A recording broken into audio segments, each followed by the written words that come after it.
All right. Hello, everyone. This is the Evening Sesh podcast with Junior Bravo, and I have some guests here. Hello, my name is Drew Garcia. I'm a junior here at UNR. Just wanted to say thank you, Junior, for inviting me on. My name's Jake Van Ostrin. I'm a sophomore here at UNR, and I would like to thank Junior as well. Yeah, no. Thank you guys for even coming on here. It's been a while. Long a dude freaking episode for sure. Yeah. I know a lot of people have been hyping it up and stuff like that. I'm really excited. Is this your first podcast without Chris? Yeah, this is my first one without Chris. How's that? It's interesting. Yeah. It's a little different, but like it's whatever. Yeah. Yeah, hell yeah. No, for sure. Oh man. All right, I got a question for both of you. Yeah. All right, what kind of secret society would you like to start? Ooh, let me think. Secret society, what I would like to start? Yeah, like say you made like a secret like cult or something like that. Like what would you do with it? Yeah, so I've actually always wanted this to happen. I'm just going to start off by saying I want a cult full of a female following, as I am the cult leader. I really like reading about like the Manson family and all that stuff, and just how he had a bunch of young women just taking drugs and listening to him, sex, drugs, and rock and roll. Don't agree about all the stuff he's done, but I feel like a cult full of ladies is pretty kick ass. Yeah, I mean that's pretty interesting. Like a Manson like following type. Yeah, something like that, something along those lines. Just like you're just like, yo, I'm the man. I am the man. I am the man. I'm that dude. I'm the last man on earth. What are you, Jake?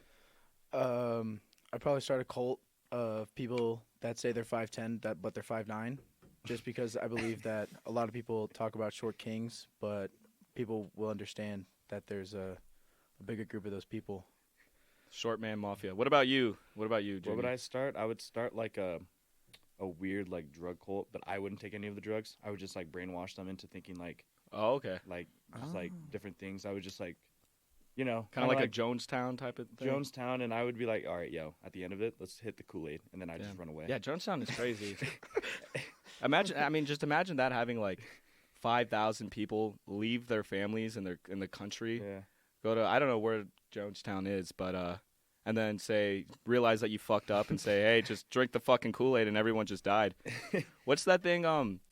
And also that Lil Uzi album's the Eternal Take. It's like based off of a cult too. What do Really? you know what it's called? No, but I remember I saw from like everyone knows who Nardwuar is. Nardwuar. Right? Yeah. And he shows him and he talks to Uzi about all like these cold things he talks about on his stream, and he's also even mentioned like selling his soul, and he goes like because someone asked him on Instagram Live, they're like, did you sell your soul for fame? He goes, no, I sold my soul for you. And he's like, I sold my soul so you guys could hear this music. And then he brings out this poster, and it's like some demonic, like fucking crazy looking god. And he goes, at the age of like, what was it, the 27 club. Yeah. And he goes, when I turned 27, I was like, my soul will go to this man. I'm dying for this man. And it's like Jesus. some demonic fucking thing. Yeah, but I mean, he's 27 now, but he said at the age of 27. So I guess we got So another, I guess like, this is the year. yeah. I mean, I think his That's birthday was like crazy. a month ago. So we Yeah. got like 11 months to decide. Yeah. But Yeah, no, I would want to do that with like my cult and like, but me, I would like make them have like a membership fee too. Like it would become like a fraud scam too. Oh, okay. Yeah, So yeah. kind of like a fraternity. Yeah, like and then I would do that, and then and then like I would disappear. Like I would be like, oh, I got sent to heaven or something, and I'm just like in Canada or Mexico. Yeah. Have you ever seen the movie like Eyes Wide Shut? No. Yeah. It's Stanley. I've heard about it's that. Stanley Kubrick. He made like The Shining, like Full Metal Jacket, all those okay. kind of weird Yeah. movies in like the 60s, 70s. Anyway, so the movie essentially is just about all these elite people in New York wear masks, and basically fucking Tom Cruise just comes infiltrates it, and it's just all these people wearing masks and having a big ass like sex orgy. But then they see that it's weird, but then they end up killing people. It's kind of crazy, but like what I think that was cool about it is that like Kubrick died. This was his last movie, and he died 6 months after making it from mysterious causes. And I read about. Yeah. I know exactly what he's talking about. you guys should watch it. It's pretty interesting. You know I the mean, movie it's called Eyes Wide Shut. Eyes Wide Shut. They make for yeah. sure. People make jokes about it too. Like let's Yeah. have an eyes wide shut Shut party. party. Yeah. Which is just like let's have like a huge Orgy, huge like a fucking masquerade. orgy. That's Yeah, literally like all it is. It's a masquerade Like orgy. I was watching it, and then like I remember my mom walked in of me watching it, and it's the worst scene. Of course, it's when your mom walks in and just fucking That's the worst part. Worst Dude, part, bro. That's how one time I was watching Project X with like my friends, like in like a trailer. Uh-huh. We were in Pismo, and it was Project X when like all their boobies were getting shown. Oh yeah. And my brother was with me, and my dad was like, "What the fuck are you watching right now?" And I'm like, "It's not even about that." Where the swimming pool scene? Yeah, the swimming pool yeah. swim, and he walked in on that, and I just was like, "Well, this is embarrassing for all of us." I think that's every college kid's dream, though, Oh, to have a party like Project that. X. That which, was- which is funny because they're in high school, but like right now, like I don't even know how they got the funding for that. You know, it was Well, just like isn't mysteriously it- like a bunch of people just showed up. Didn't it happen in Australia? Like it's loosely I think, based on. I think everyone who's trying to do a party now is just they're trying to replicate. trying to that. replicate that. I mean, that was Yeah. my dream. I think his name, I forget the main character. I think it was Drew or Andy. But what's funny about that movie is the reason why his parents go out of town is because it's their anniversary and it's on his birthday. And my parents' anniversary is also on my birthday. Are you so serious? so yeah, me watching that in high you're school, like, yeah. I'm like that's me. You know? That's got. I'm gonna do it. Yeah, I'm gonna send it. Yeah, so that's why I became party chair with Jake for our fraternity. Exactly. Yeah. No, definitely. Just in the hopes I'll throw a party like that for him. Oh yeah, I just hope people come to my party. that's Oh, Yeah, sad. that's no, I'm sad. joking. Oh no, you're good.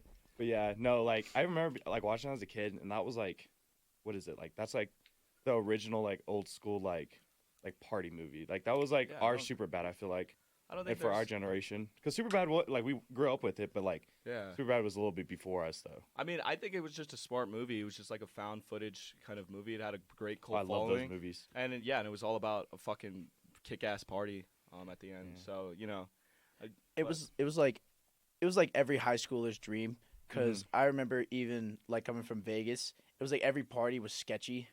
You didn't know what you were gonna get. I remember Yeah. I can't even. I mean, even Drew can Yeah. attest to this too. Like how many times like I've seen like people pull out a gun oh yeah. in like Jesus. suburban areas and like I Bro, don't know, just Bro, this is my mom's house. Yeah, Like, and yeah, the guys always like respect that. Yeah, I remember that. Respect That's the literally house. what happened. The guy was kicking these guys out, and he was like, "Bro, respect this house. Like this is my parents' house." And the they guy pull was a like, gun. he was like, "Break yourself, fool!" And he pulled out a gun. Dude, I was like, everyone, for "What some the reason, hell?" everyone had a gun in Vegas. Like, I went to a private school in Vegas. I'm not gonna say which one, but what happened was it was my first party, and it was still in a nice suburb, the nice area of Vegas. First party, high school party I've ever been to. Get the parents come back home, it gets shut down, so everybody's in the street. And then all of a sudden, I turn around and I see this guy pull out a gun, points it at me, smiles, and points it up in the air, and just shoots 3 shots in the air.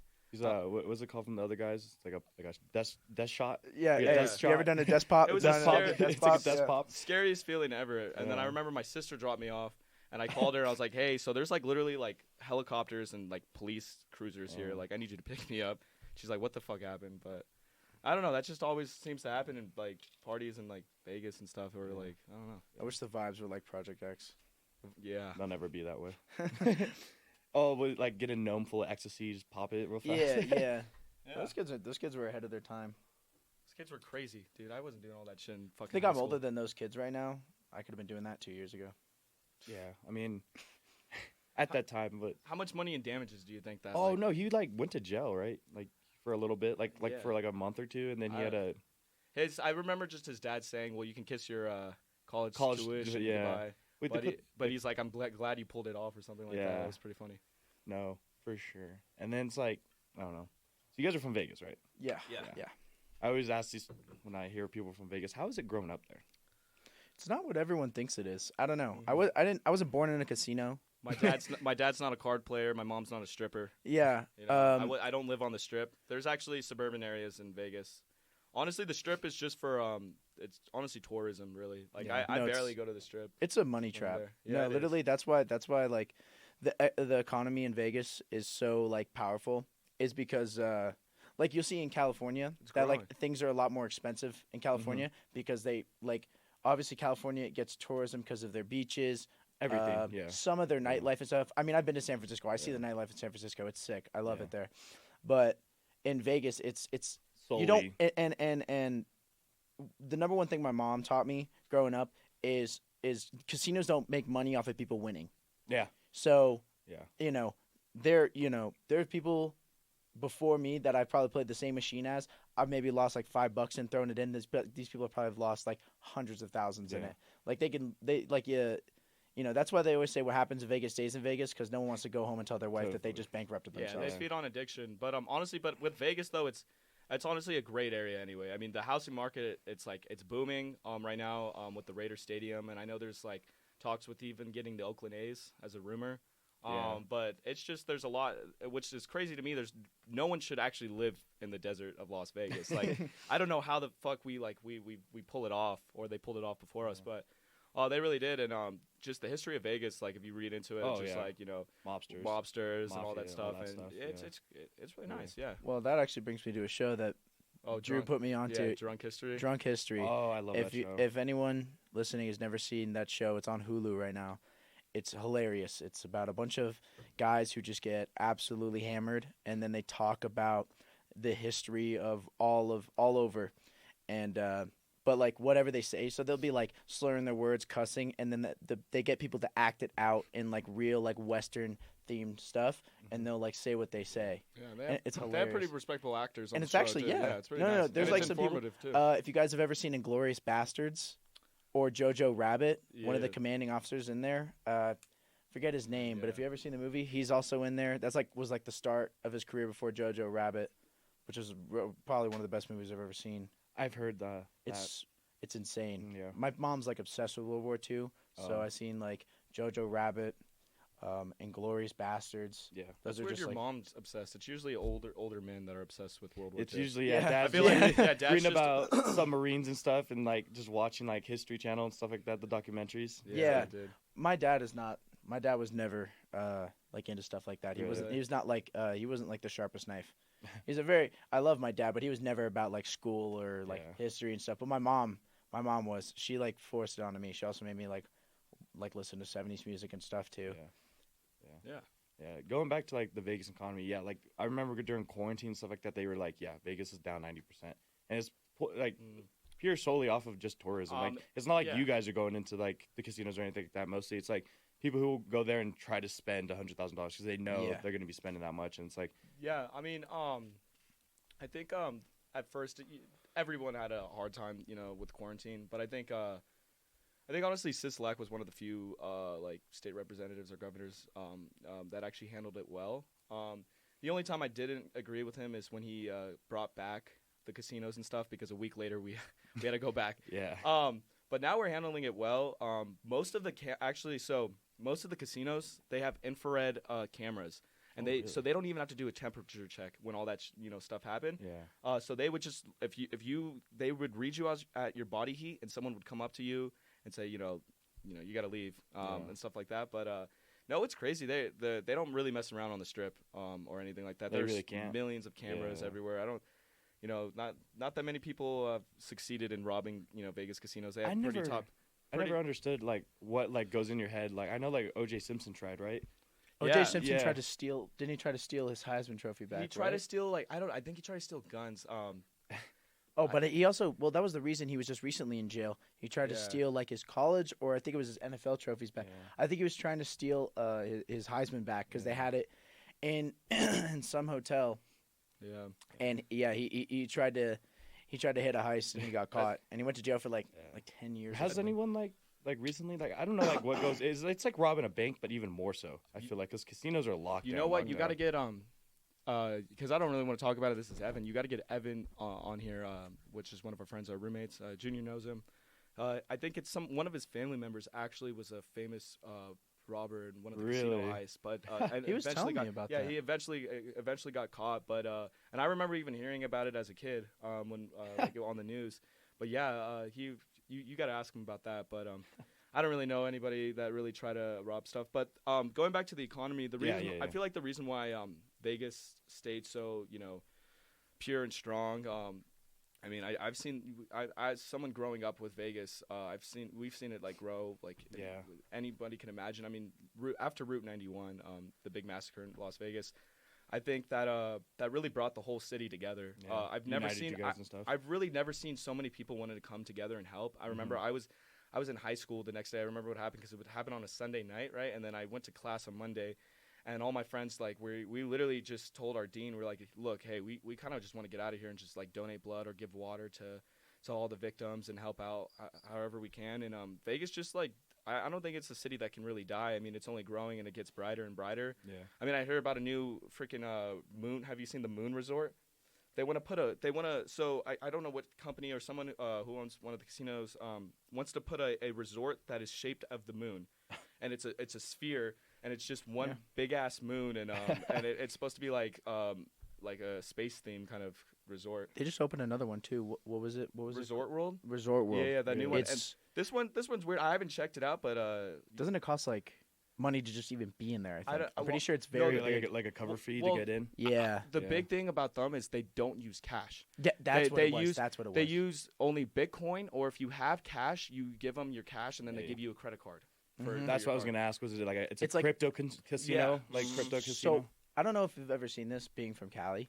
But what they do a lot of the time is even in the smaller casinos like Sunset Station, they'll give you what's called they have a logo. It's called We Heart Locals, and they give you a card, and you can just by putting it in the machine, win or lose, you build credit, and you can use that for like room stays, food and stuff like that. Yeah. It's crazy like how much like being a local will cover you. Get like free parking on the strip and stuff like that. So much stuff, especially with the Stations casinos. So like Jake was talking about Sunset. So Station Casinos, they're owned by the Fertittas at Las Vegas.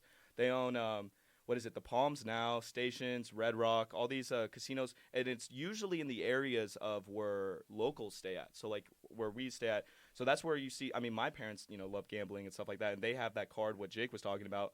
And my dad is actually, like, you build up a membership and, like, you build up your rank. And the higher your rank is, he gets free hotels, like, to any place, any food stuff.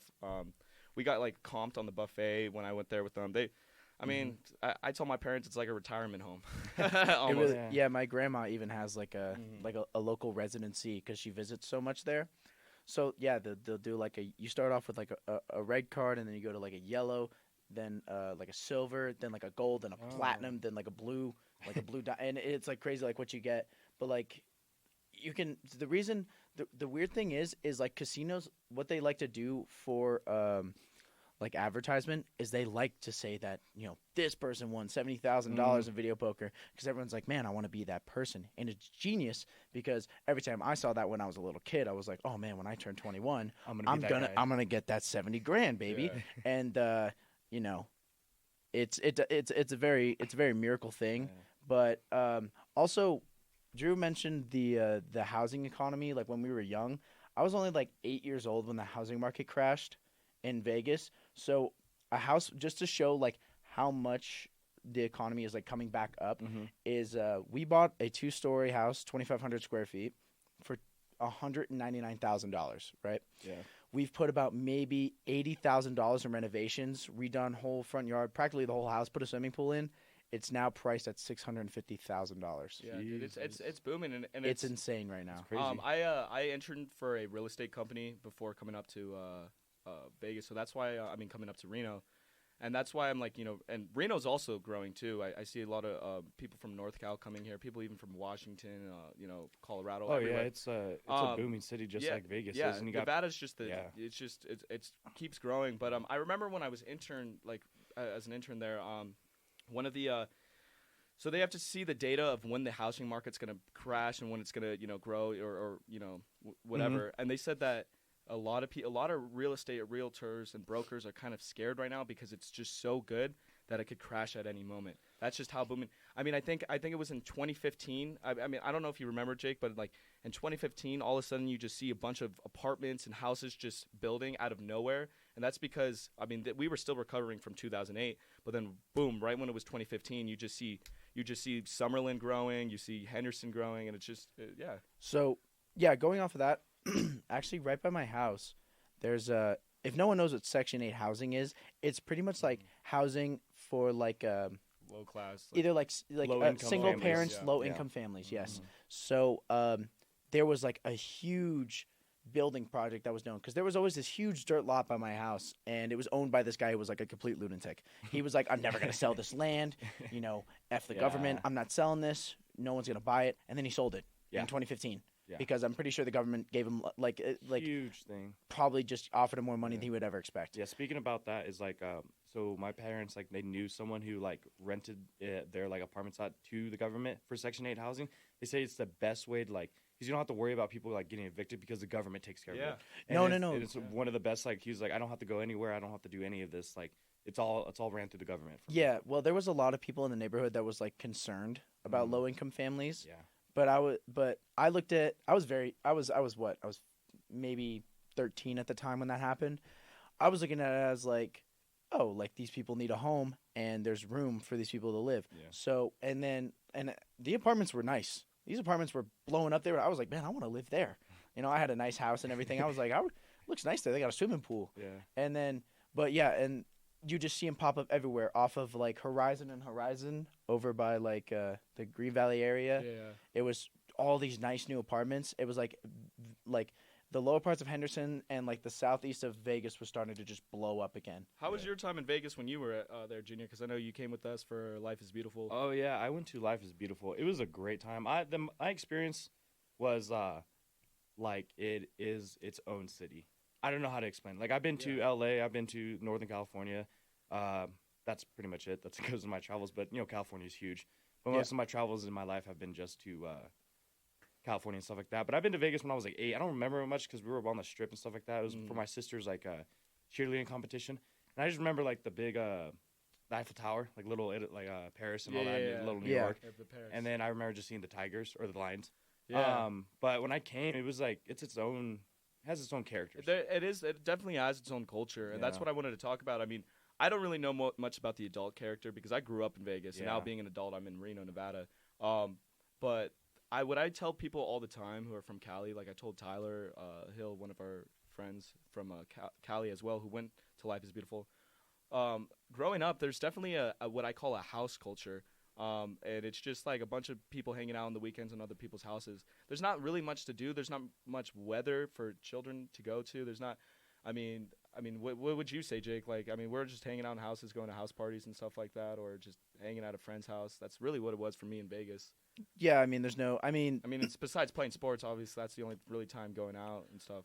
Well, I mean, it was 117 in the summer, so it was still like it was a task to play outside. Correct, but the nearest beach was San Diego, or Mission Beach. That's where actually I went a lot with my friends. We would go surfing.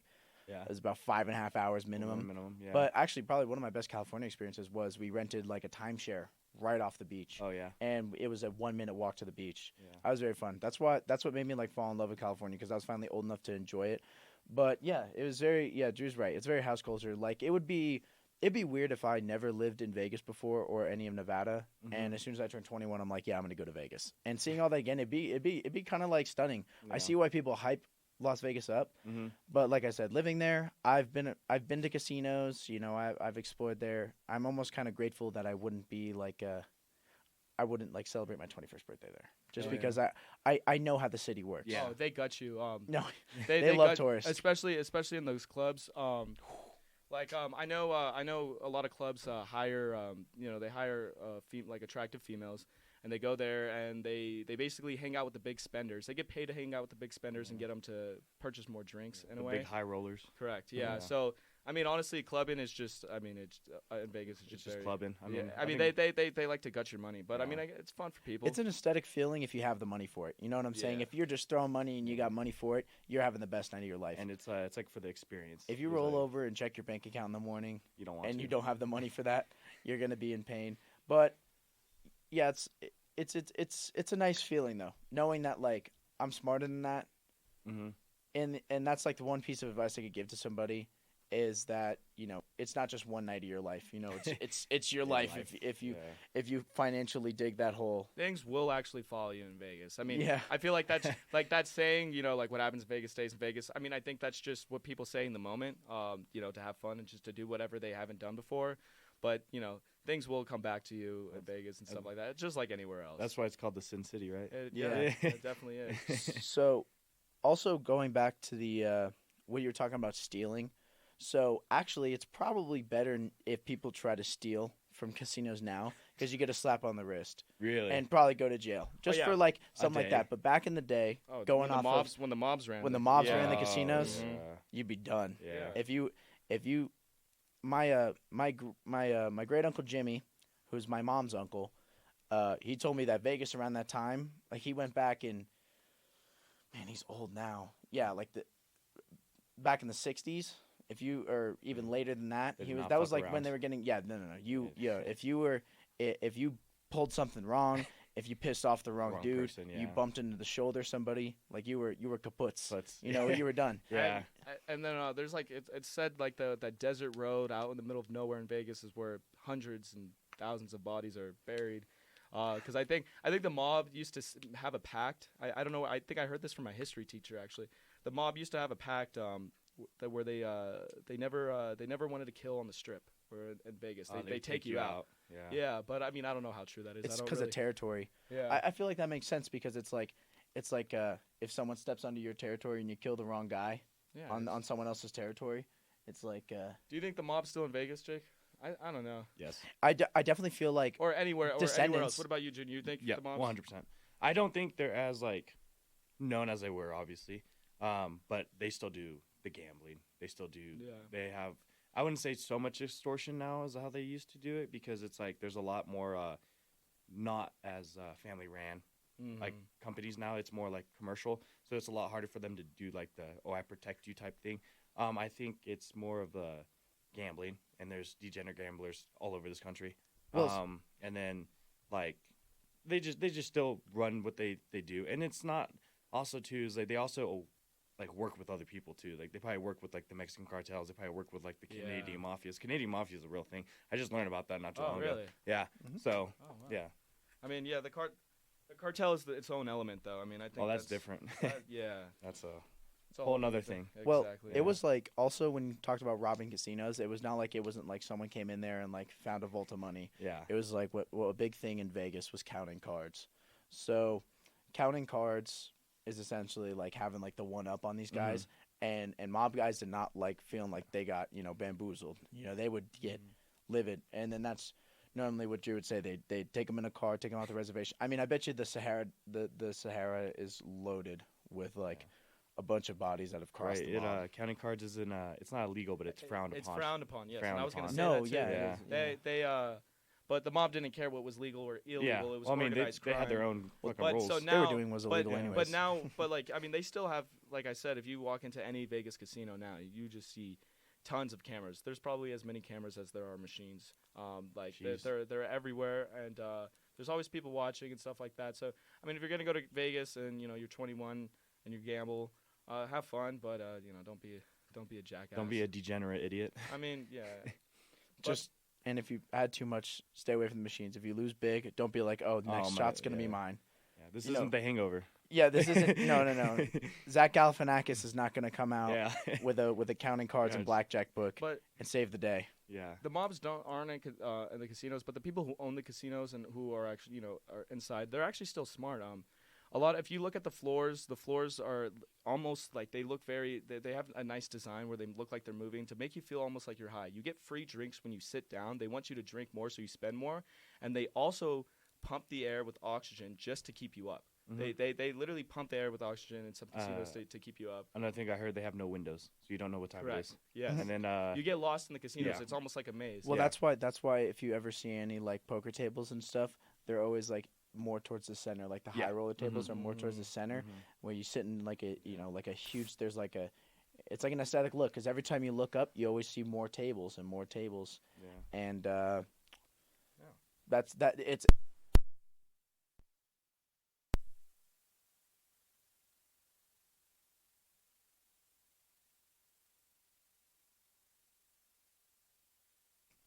All right, is it?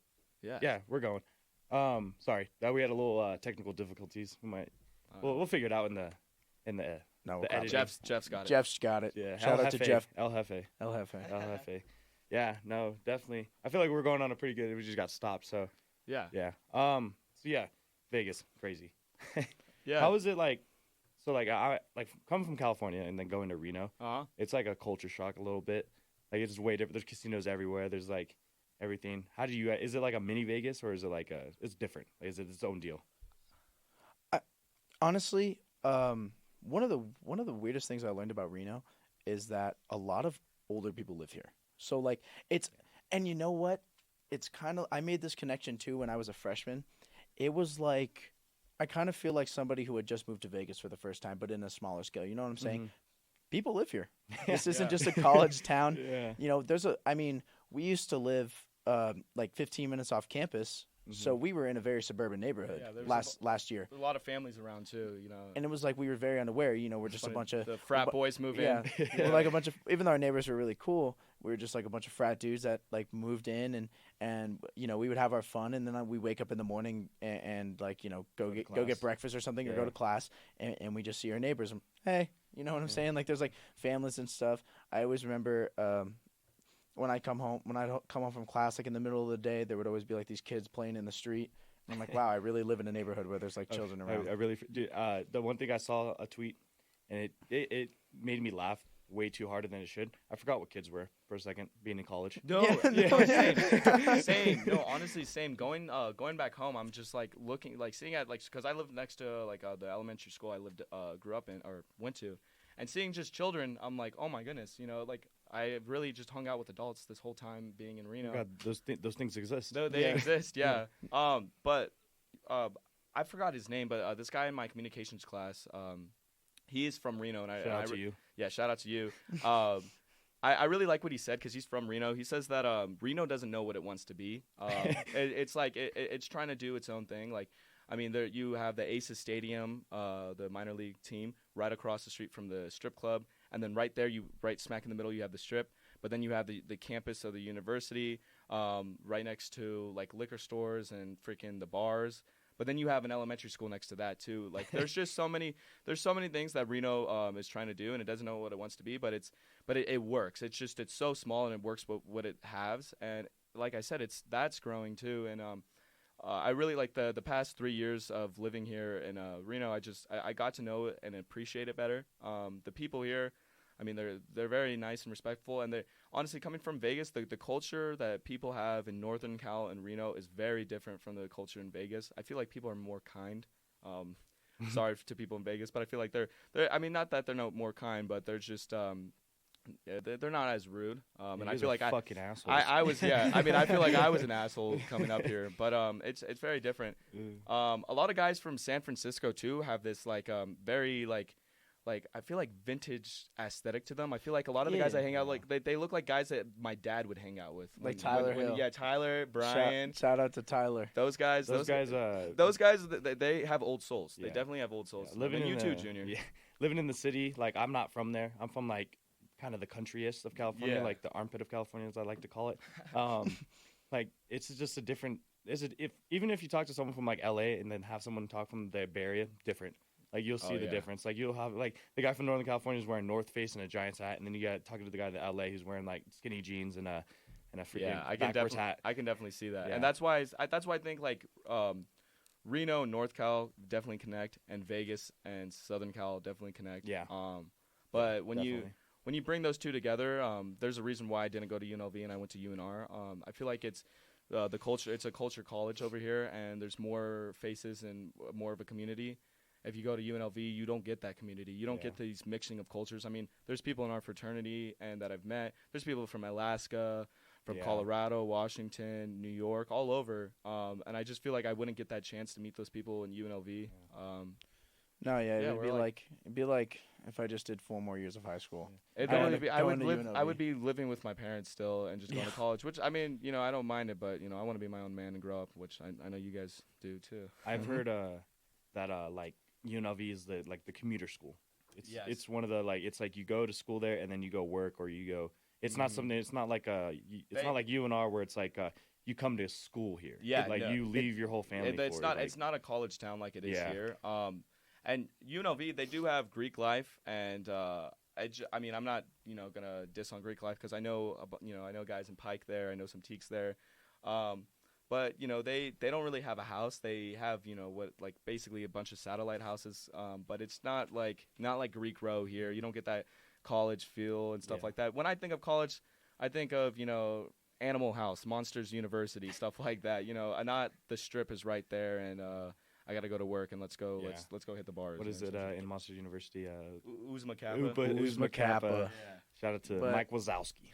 There's kind of going off of UNLV, it was like if you felt like you wanted to go to a university, not a community college. Yeah. Because I grew up right next to a community college. I grew up right next to CSN, and and whatever it's called. UNLV was not also in a very remote location. It was very suburban around like UNLV. Like we said, it didn't really feel like a college, and they don't really have any fraternity houses or sorority houses over there. Yeah, my sister was in a sorority. I think she was in Sigma Kappa, and they couldn't actually have a sorority house because it's considered a brothel in Vegas. So it's illegal. Wait, hold on. Seriously? No, it's called a brothel? Yeah, So they call it like a So a house full of women that's like an organization is considered a brothel in Vegas, and that's why they couldn't have a house. And there's brothels in Nevada, so I mean they're legal in Pahrump. I think one of our senators actually owned. It's called the Bunny Ranch. He died recently, but I think he was still on the table even though he died. Did you know that after he died, he still won the election? Yeah, no, they still kept him on the seat. Yeah, Yep. yeah. I forget his name, but it's called the Bunny Ranch. I think he owned or he started. But yeah, it's a brothel in Pahrump. Yeah, but like, what year is it? They're still calling like group of like women who live together like brothel. It was like that reminds me of That's Neighbors crazy. 2. Yeah. Reminds me of Neighbors 2 with Kappa Nu. Yeah, Like, I feel like that's what they think some sorority houses are like. You know, because they wanted to be the first partying sorority. Yeah. So I think sorority houses here are more well disciplined, as I would put it. 100%. I think. I know some still have to wear masks when they're inside, and then when they go to the rooms, they can take off the mask. I feel like in our fraternity houses, no one really has policies. You have your own stipulations, right? Yeah. It's your own house. Yeah, everyone has their own. Yeah, no, it's very well organized. I've heard like sorority girls tell me, But they don't have Neff the Pharaoh coming tomorrow. Oh, What do you think about that, Junior? By the way, what do you think about? So as of recording to this podcast, I don't know when it's gonna come out. Probably a few days. We have a I would say a celebrity. He's a celebrity. He's a celebrity. Yeah, he's a celebrity. He's an artist. He's an artist. He's got that blue check mark. So, yeah, he's Neff the verified. Pharaoh. He's gonna be coming to make a music video. Is he a big Bay Area rapper? Yes, he's from. I knew him when I was in like freshman year of high school. Pat, my little bro Pat, told me about him, and I started listening to him, and then that's why when Max, the guy who actually shot, sent the message to Neff, when he told me about that, I was like, that's crazy. There's no way that's gonna happen. He's from Antioch, okay, which is shout out to him. He was my old roommate, Drew Patania. He's kind of from okay. Pittsburgh and that area. Like he's like East Bay Area, East Bay and stuff like that. And he was huge, like obviously like where I'm from, Northern California. Like we listen to the Bay Area music more often than we did, like LA or stuff like that. Yeah. And he has those Bay Area beats. He's very famous from like where I'm from. If you ask anybody in the Bay Area, they'll be like, "Oh yeah, Neff the Pharaoh." I still don't know what he wants. Like he wants to shoot a video or he's so. I'm gonna dab him So up. I was reading the group chat, and he pretty much wants to come out and wants us to throw like some sick party, and he wants to use it for his video of him getting like turned, getting lit with us. Doesn't he have to perform tomorrow too though? Probably at night. Yeah, Do a little danger. Yeah, but on he tour. wants us during the day to get a group of people. That and honestly he goes, would work out. Yeah. That if I didn't even know if it was Dager. If it's a Dager, because I know a couple fraternities are having parties tomorrow night. But if we had a pregame with Neff the Pharaoh, I mean, come on. I think that would be smart. But I don't know exactly what he wants. Yeah. I just think it would be funny if we all look preppy and fraternity like. And I hope this. Him. and at this point, it's not even like hypothetical. It's like we talked to the manager. The guy wants to come out. He wants to film with us. I don't know what he wants us to do, but the guy seems like a cool dude because he's been texting Max.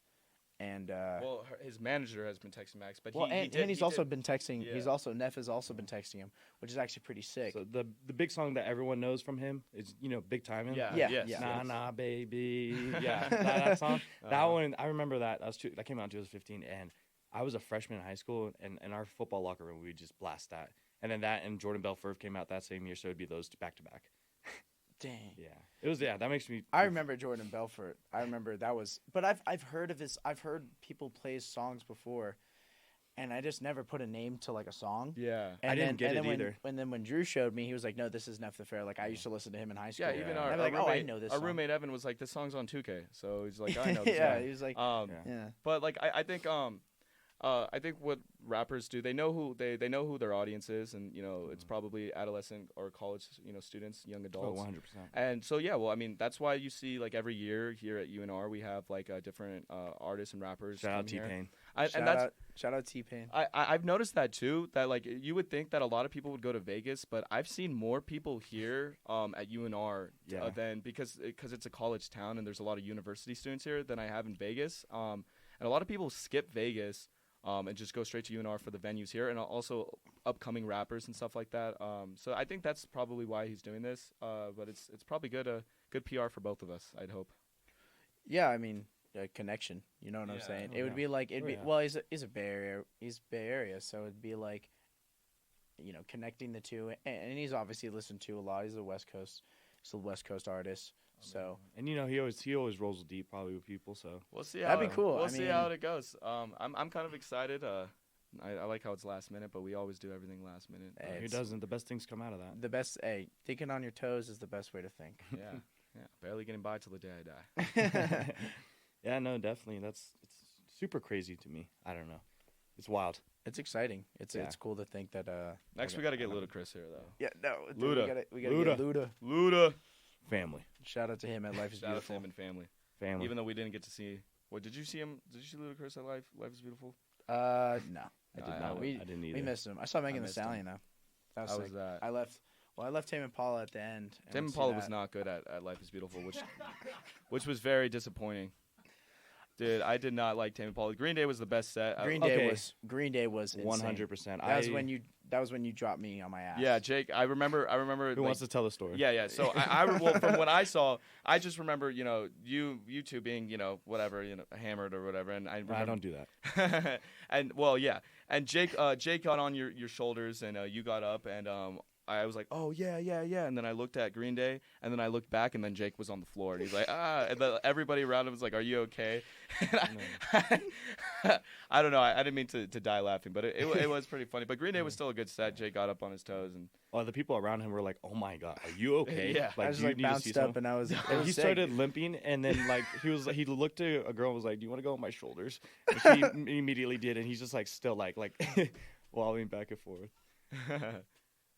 I don't care. Oh yeah. Well, anyway, yeah, no, Tame Impala wasn't that good though, which honestly really kind of take me off. But who was it that freaking someone hit their head? I remember. Oh my god. Can we talk about that? I don't know. Yeah. Sure. About Cheyenne. She went into the mosh pit. Yeah, she went into the mosh pit. Oh man. Well, she got elbowed by somebody and fell back face. and cracked her head. Yeah, like fell backwards on her head. But she's good now. I thought she got a concussion, but I think she's good. She was okay. seemed all right. Yeah. Hope so. Like I remember going into a mosh pit with my friend, you know, ex Evening Sesh producer Chris, and we just looked at each other and we're like, "You ready?" And he was like, "All right, this is one of the ones you don't punch in though, Junior." And I was like, "Okay, let's go." And then me and him full dead sprint and truck this kid, like put him on his ass, like just like he got up, he's like mosh pit, and just started running around. And I just remember, like we got out of it eventually, and that was for ASAP Rocky. Oh yeah, ASAP Rocky. ASAP Rocky. Yeah, I lost my shoe, and you lost your shoe. Yeah, I lost my shoe, and Jake saw me on the floor. I'm like, yeah. So anyway, like I had these white Vans, but my shoes were untied. And I just jumped into the mosh pit, and I was jumping around, and then all of a sudden, I was barefooted in my left shoe, and I was like, "Oh shit!" So I was on the floor, and Jake sees me on the floor in the middle of the mosh pit, getting my shoe. I was like, What dumbass lost their shoe? And then what dumbass was crawling around on the floor right now? And then I just lift my hand up in the air with my shoe, and I start waving it around. I was like, "Yeah, my fucking shoe!" And I was, dude. I mean, I was just because, like, dude, imagine fucking being there the whole time with one shoe. That would suck. No, dude, because then everyone would look at you and be like, "Hey, bro, like that dumbass has one shoe." Have you seen the Trevor Wallace TikTok where it's like when you lost at a festival? Because he was at like, that was me. I got lost probably every single day. Like, I was walking with Jake. Yeah, the one with the nipple tassels. No, the other girl with the nipple tassels. Are you on LSD? I'm not. I mean, just a little bit. So I was walking with Jake, and I'm walking, and then I turn around, and Jake is gone. Jake left me. And then I'm literally somehow I don't know how, I just knew. I was like, all right, I need to go this way. And I just ended up meeting up with them, and I pushed Jake, and he turned around. He was going to sock me because he thought I was some random person. Yeah, no, but honestly, that's unfair to say I lost you because you and we have one of our friends, Lexi. No, they have the same mentality. I am walking thinking that, yes, they see me, and they're just going to keep walking. I'm not bobbing and weaving or anything. And then I turn around, and you're gone. So I've probably lost Junior and Lexi within 5 minutes of each day of the festival. Well, we walked in multiple times. Yeah, it was not once. We walked in. I mean, Lexi only really wanted to be there to see Bergalt. Right when we walked in, Right when we walked in the festival the first day, she literally is gone. We've only seen her for 30 seconds, and she just left. And we were like, Lexi, where'd you go? And she's just like looking for Bergal on her phone. Like that woman is obsessed with that man. But I know a lot of people who are, like myself included. Oh, That yeah, guy- man. that guy- I was just as excited to see Bergal. That guy is a different element, a different breed. I mean, that's a callback to one of our earlier episodes. We had oh yeah, Bergald on there. you guys Yeah. actually had Bergal on. Yeah. Yeah, Shout out Oh. to that guy. No, that guy's a legend. yeah. Yeah, he's very well known in these parts of the Very well known, Good. well put together, great guy. but also Well connected, Well smart, connected. smart. Enough about Bergal. He doesn't, have to, Yeah. he doesn't even need. See, one word to describe him, I'd say, is like adaptability. You know, Yeah. he's like, whatever situation you put him in, he doesn't have to be the smartest there, but he'll probably come out on top, Yeah. which is what I aspire to be. And over the summer, you guys worked at the Aces Stadium. Yes, Yes. which we're going there after this. Shout out St. Jude. We're doing a St. Jude charity fund. Shout out to St. We Jude's. don't. We're not just degenerates. We do everything for the children. And I think actually we have, around 60 people. $14 a ticket. That's like 840, and then people's girlfriends and stuff. That's gonna be 1,000. Almost. 1,000. That is just like tickets purchased by people in the chapter. Yeah. So any other tickets purchased saying that like, for St. Jude's. oh hey, Yeah. this is going to be for St. Jude's, But whatever money. This is just like one of the very small things. what were you gonna say anyway? My bad, Junior. Before I cut Oh, you off. okay, yeah, no, definitely. Yeah, that was another Shout out tangent, to but St. Jude, it's my for the bad. kids. Sorry. That's Yeah, it. Yeah, for the so kids. It's challenge St. Jude's. How was like working for like a minor league club, like what you guys did and stuff like that? So yeah, I mean, I'll talk first, give my point of view, and then we later got Jake in to finish out the summer.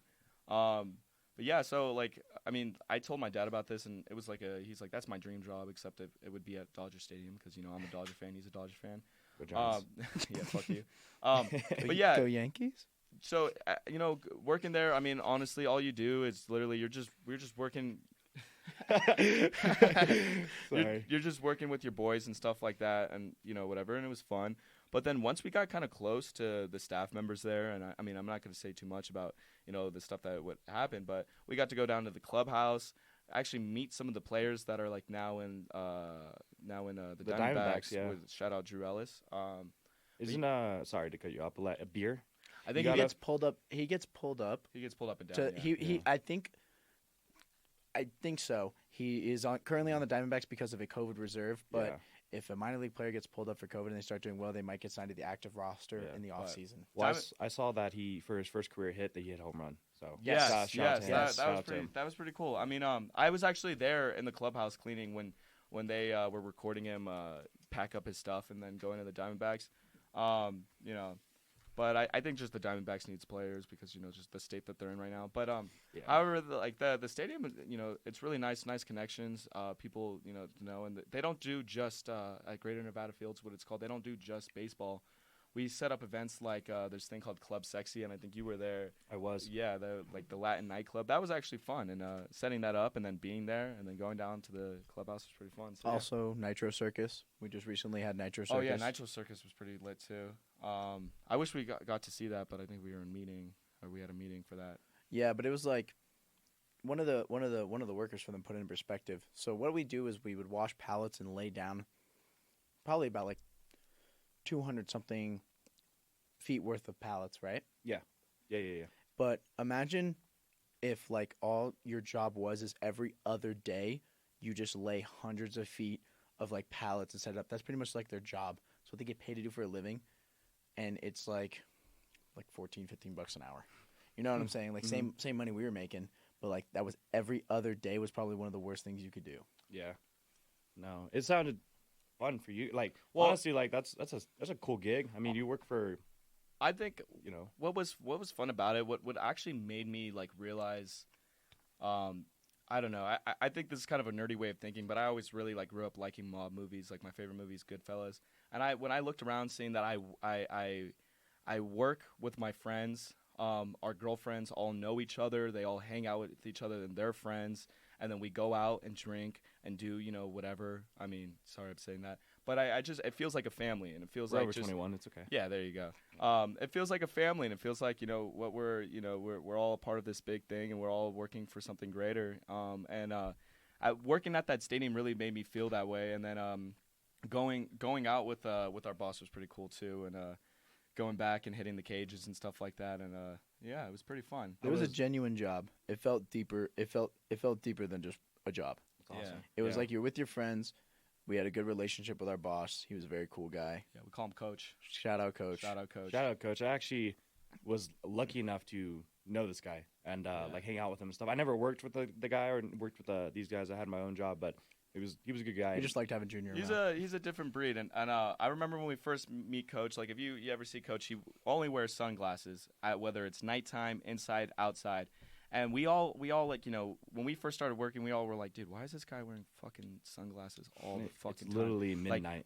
Yeah, it was scary. So then one night we finally got comfortable with him, and he was at the bars, and we're like, and we said, hey, we gotta ask, like, why do you wear sunglasses?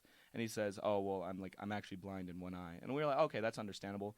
And then this guy Mac, which is his birthday, shout out Mac. Shout out to my little bro. He was hammered and puts his arm around Coach and says, so, like, why do you wear sunglasses? Like, are you blind or something? And he's like, yes, geez. I actually am, as your boss. And, like, and he works for him. He's like, yes, I am. And Mac is, like, pissed off. And he's like, oh, I'm a fucking dick. And just goes down and just sits down the whole night. But and Mac never worked again. No, I'm kidding, Doug. Yeah. Coach was cool about it. Yeah, Coach is really respectful and cool. No, he's definitely an interesting guy. He's very interesting. Sitting down and talking with that man. Yeah. But I joined later in the summer because I spent most of my summer in Vegas with my parents. Just as like my first freshman going into sophomore, I realized like, you know, I should spend more time with them being older too. Mm-hmm. And it was like coming into like a group. All these guys did with gatekeep that they knew more than me, which is funny because I would mention about hating something and be like, dude, look, imagine doing this like all summer. They would just gatekeep everything. But it was king of gatekeeping. No. These guys were definitely that. But it was. Yeah. You didn't spend the whole summer with us, so fuck you. I still work there. Yeah. But it's a fun experience. I definitely recommend anybody that's listening that hasn't, you know, putting themselves out there and gotten a job that you may not even think of. Mm-hmm. But working for a sports team, it's definitely a rush. I mean, this like got me back into baseball. I've been about football my whole life. I liked baseball here and there, but it just like gets you involved and makes you feel greater. You know what I'm saying? It's Greater like Nevada Fields. This, Greater Nevada Fields. It's like this functions. All these games look so good because we work hard and we clean these, you know, all this stuff. You took great appreciation for what you did. Honestly, exactly. And not a only little bit self pride. Yeah. Not only that, I honestly want to give a shout out to Greater Nevada Fields because the way it's ran there and like. Honestly, I know Aviators, the Las Vegas minor league team, got voted top minor league baseball team, but fuck them. We're playing them today, even though I'm from Vegas. But after working for Greater Nevada Fields, honestly, you know, I'm just a lower position, so I can say fuck whoever I want.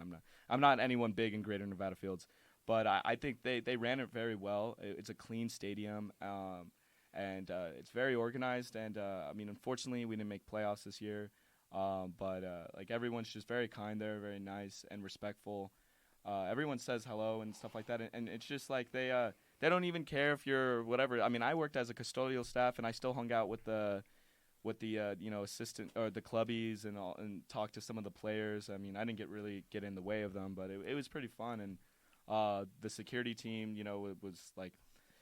They were pretty nice. Like I remember I was walking with my girlfriend one time in the middle of the night, and I didn't want to walk home in the middle of the night, or wait outside, for my Uber.